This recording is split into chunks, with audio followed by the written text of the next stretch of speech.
Michael F. Bennett's entire family history came into focus as Ukrainian President Volodymyr Zelensky stood beneath a portrait of George Washington. The Democratic senator from Colorado can trace his lineage to his father, Douglas J. Bennett, a longtime Washington operator, statesman-university president, turned into ships that followed Mayflower and ancestors who lived through American Revolution and rebuilt Union after Civil War. Bennett's mother, Susanne Klejman Bennet, was born in Poland in 1938 to a secular Jewish family and was smuggled out of the Warsaw ghetto as a toddler. Each of his grandparents later fled and survived the Holocaust. Immigrating to New York in 1950, Bennett has emerged in Washington as a leading voice for additional U.S. support for Ukraine. Drawing on a whole family's history, Pilgrims pioneers made United States world's leading power. And modern America, who found sanctuary in that country immigrants, refugees helped build. He feels a sense generational obligation, said Jonathan Davidson, Chief Staff for the Department Homeland Security and Bennett's Chief Staff from 2011 to 2020. The United States has sent approximately $111 billion in aid to Ukraine since Russia's invasion.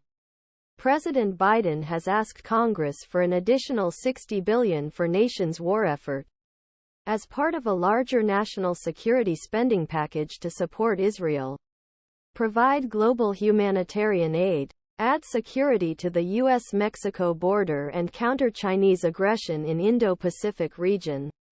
Resist but some Republicans Congress, particularly in GOP-controlled House, at times backed by former President Donald Trump, have undermined the spending, arguing border security is more pressing need than Ukraine's sovereignty and that U.S. is going too far into a war has already resulted stalemate, saying you spent money. In September, Bennett nearly blocked legislation to prevent a government shutdown because the bill did not include money for Ukraine. He voted against another funding measure in November for the same reason. On December 13, in another protest over missing Ukraine aid, he lifted procedural hurdles to delay a vote on the National Defense Authorization Act that had to pass. On December 14, he blocked vote on a mandatory reauthorization measure for the Federal Aviation Administration, forcing lawmakers to stay in Washington this week to continue negotiations on Ukraine funding package. He released that block Wednesday evening after Senate Majority Leader Charles E. Schumer and Minority Leader Mitch McConnell issued a joint statement seeking to resume aid talks for Kiev in the new year. I know I've tested your patience, Bennett said during an emotional speech last week. I don't think there is anything anyone here will do in this Senate that will be more important than the vote on which we get additional funding for Ukraine. I think we will either establish or re-establish America's very special place in this world and our leadership in free count.